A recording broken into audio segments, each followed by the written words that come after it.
guys, today's video, I've got some Korean skincare products that I've been trying out for 6 to 8 weeks, and the majority of them I've really been loving. There's one kind of fail, but the rest of them are really good. One brand in particular I've really been a fan of is Rovectin. I tried a Rovectin moisturizer out a while ago. I was drawn to this brand because a lot of their products have astaxanthin in them, which is an antioxidant that can fight off free radical damage. Anyways, I tried out a moisturizer a while ago, really liked it, and decided to try more of their products. One I've been using for a while now, and I'm actually almost done with it, is the Anti-Irritant Barrier Repair Ultra Cream. I've been loving this, you guys. It's a thick moisturizer that, while it's thick and does a really good job sealing in transepidermal water loss and improving dry skin, it's not greasy. It absorbs onto the skin pretty quickly and just feels nice and hydrating, moisturizing, but is not heavy. It has sunflower seed oil in it as an emollient. It also has China berry extract, which I guess is rich in antioxidants to help fight off free radical damage and help facilitate skin barrier repair. It's got niacinamide, which is good for calming down redness and helping with moisture retention and barrier repair and healing. It's got ceramides. It's kind of like, you know, CeraVe, shea butter, and then it's got astaxanthin in it. Again, that's that antioxidant that I think this product and, oh my, getting a package. It's a really nice fragrance-free moisturizing cream. I put it on to the skin while it's still damp to really trap in hydration. Some of the other products I'm going to share with you guys are more lightweight in consistency. They're, you know, what you would call serum. And when using those, I would layer it underneath this. It's very, very nice. And I've also used this on the body a fair amount.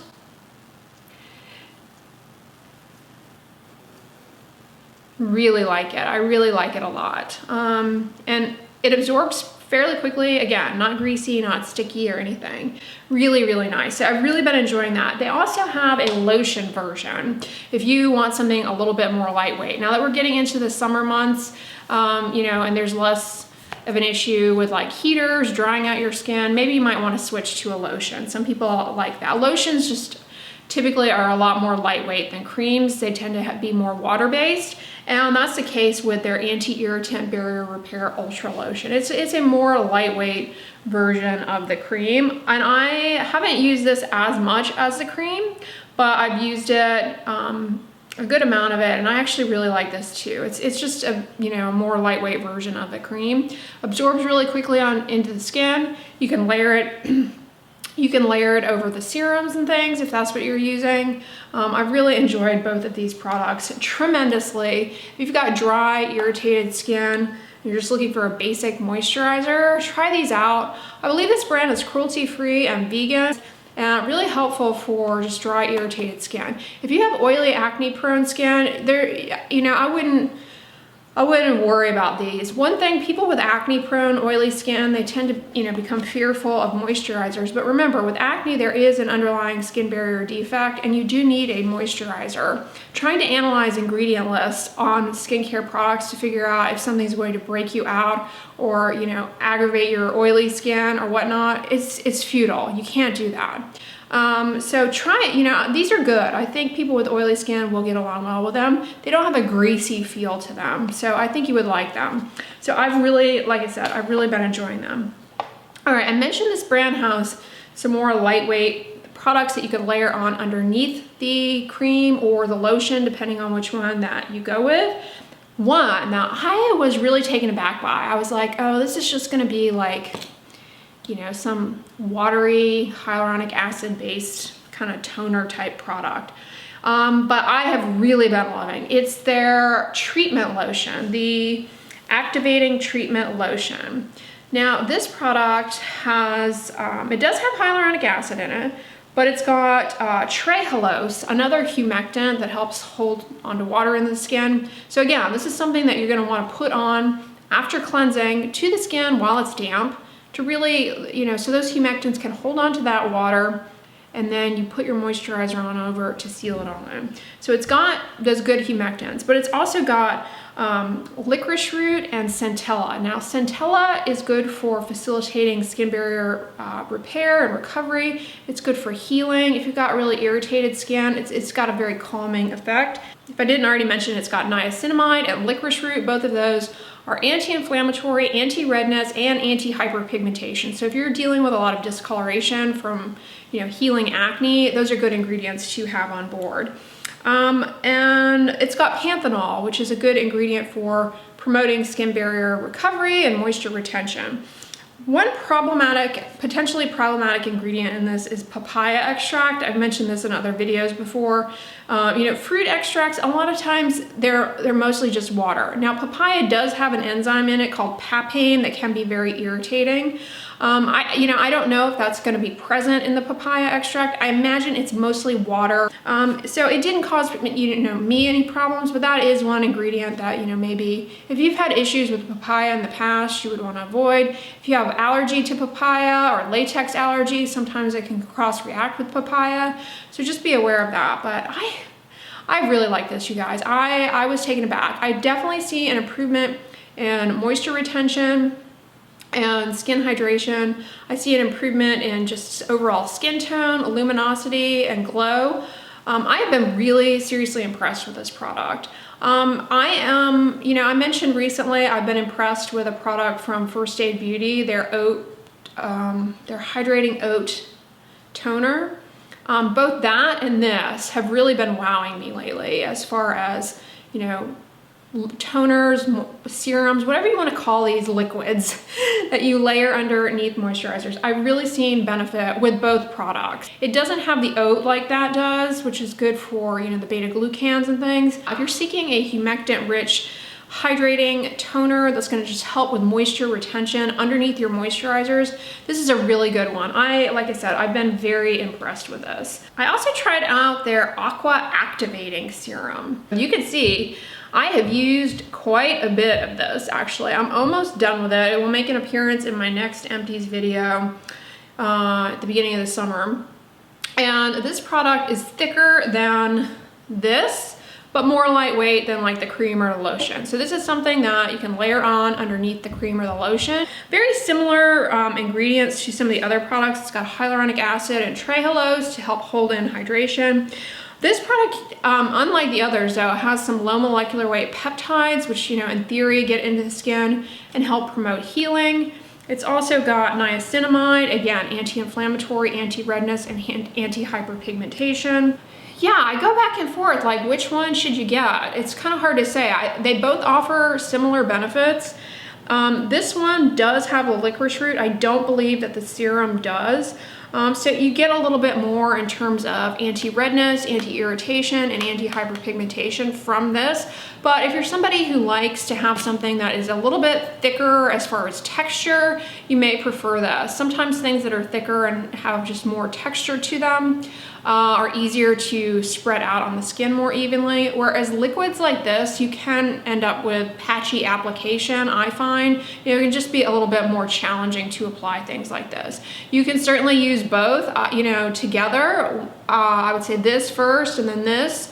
But both products, regardless of which one you choose, or if you choose to use both of them together, you do need a moisturizer on top to seal in the hydration, because these just have humectants which bind onto water in the skin and kind of help bring it up into the top dry layer. But if you don't have something occlusive like like the cream or the lotion, if you don't have something occlusive like the cream or the lotion, that water that they're holding on to will eventually just evaporate out of the skin and you'll end up with drier skin. So yeah, I've been impressed with those, you guys. I've been really impressed.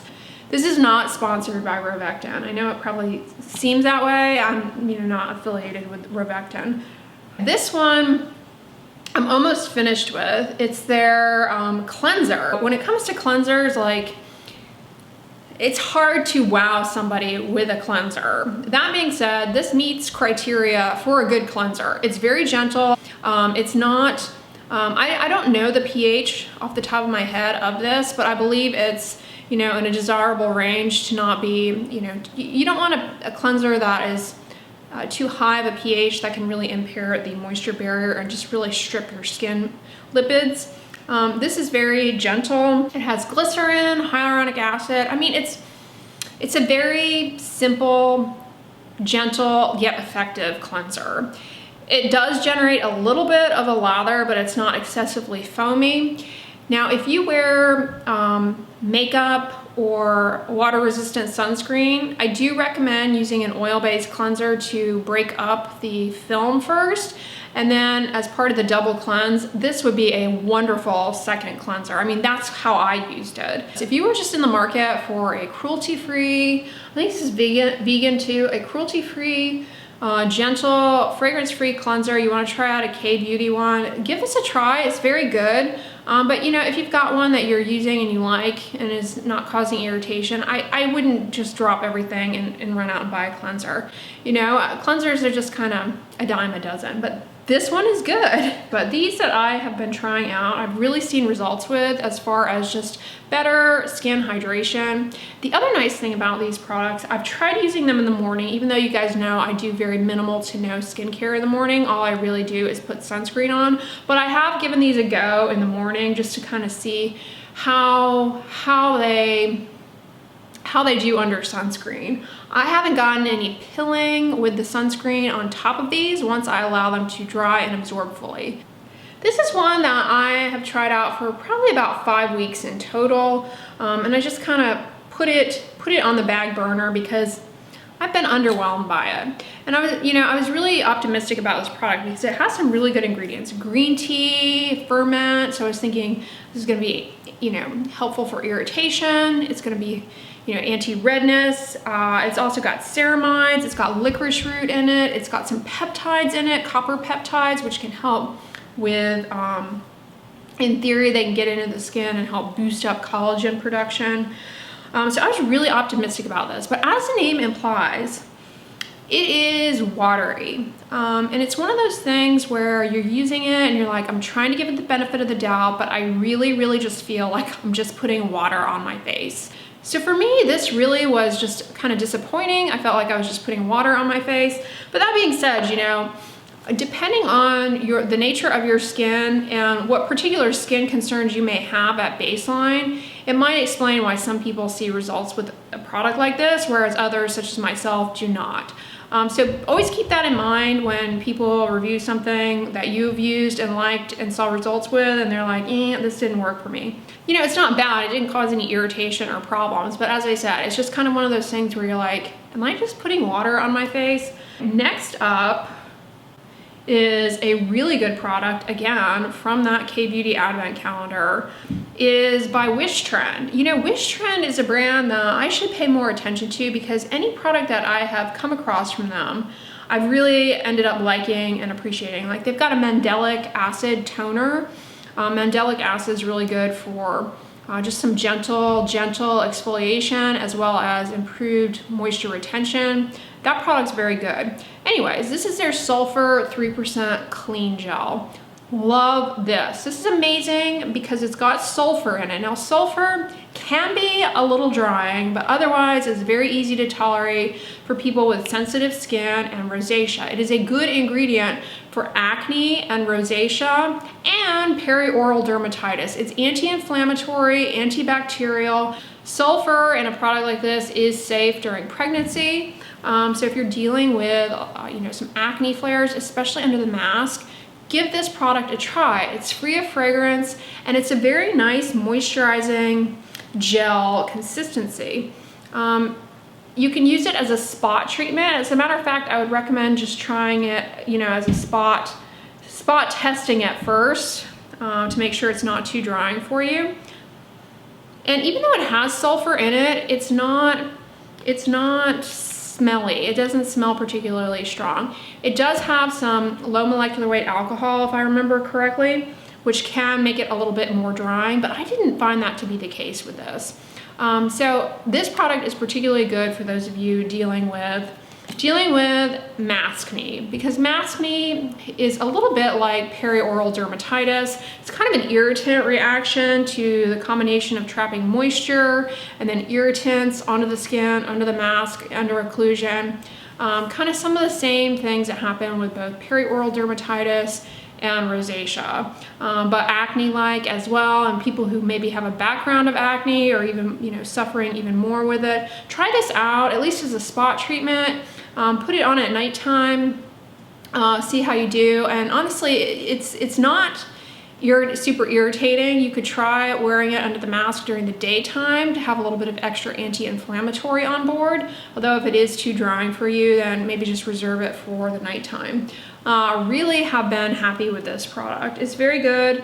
I recommend it for those of you in particular who are dealing with maskne or perioral dermatitis, or you're seeking something, you know, that you can that can help, maybe act as a spot remedy. Try this out. It's very good. All right, I came across this brand on iHerb one night when I was scrolling on iHerb, The Dangers. It's called Round Lab.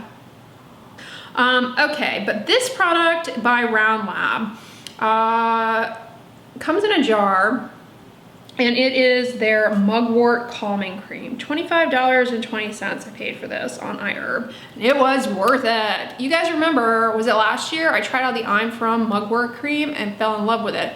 Mugwort or Artemisia is anti-inflammatory. It's a botanic extract, and I really saw, you know, I really found that when I used the I'm From mugwort cream, I saw, you know, benefit in terms of reducing redness and irritation. So I wanted to try this, and I'm glad I did. It's amazing. I've used quite a bit of it. The consistency is very similar, if not identical, to the Aveeno Calm and Restore Oat Gel Moisturizer that I also adore. It absorbs into the skin very quickly, but is very moisturizing. It's not greasy. This is a fantastic one to consider if you have oily prone skin. If you have rosacea and you prefer more lightweight moisturizers, try this out. I was shocked because I'd never heard of this brand before, and I was like, well, I better try some more mugwort things so I'm not just married to one brand. So I tried this out, and it was very good. It's also got medecicide in it, which is one of the compounds from Centella that is anti-inflammatory and helps with healing. If you're just looking for a nice lightweight moisturizer that will really reduce transepidermal water loss, not be too greasy, you know, absorb quickly, do the job, try this out. I've been impressed with it, very impressed. So those of you especially who maybe like the consistency of the Aveeno Calm and Restore Oat Gel Moisturizer, try this one out. It's very similar in consistency and yields similar results. I've actually, you know, compared the two of them because I've got a jar of Calm and Restore going right now, and I've, you know, done one on one side of the face and the other on the other side of the face. They absorb in the skin at the same rate, they dry at the same rate, they, you know, my face looks the same, so they're comparable as far as the outcome. Slightly different ingredients though, like this, you know, it's got mugwort, whereas the Aveeno product is oat-based with the beta-glucan. Really impressed with that. And then last but not least, also from Round Lab, is their mugwort calming toner, another good product in my opinion. This is Artemisia or mugwort in a liquid, and it's very similar, if not identical, to the Artemisia or mugwort toner from Misha that I also really like. This is very comparable, and where it's helpful, in my opinion, is if you have irritation going on, maybe very sensitive skin, maybe you've been using too many products and you just kind of need something to help soothe the skin. This is very good to pat on after you cleanse. Just pat it into the skin and then put moisturizer on over. The Artemisia is very calming. I also think, although I've never used it this way, but I also think that these mugwort toners and essences, they can be very helpful if you are prone to razor burn, irritation with shaving, because of those calming properties. I have really liked this. To me, it's similar, if not identical. I mean, I can't tell the difference between this and the Misha one, which I also really like. So I was happy with this one. So that's everything I've been trying out and really loving for the most part, with the exception of the dear Klairs product. Comment below though if there's any Korean skincare product that you have been using and loving. Let me know, or something that you want me to try out. I love trying out Korean skincare, and I like doing these kind of bulk reviews. every couple of months for you guys. I think it's fun, and you know, to share different products and whatnot. So share in the comments below what you guys have been using and loving, or if you've used any of these, what your experience with them was or is. I'd love to know. If you like this video, give it a thumbs up, share it with your friends, and as always, don't forget, sunscreen and subscribe. I'll talk to you guys tomorrow. Bye.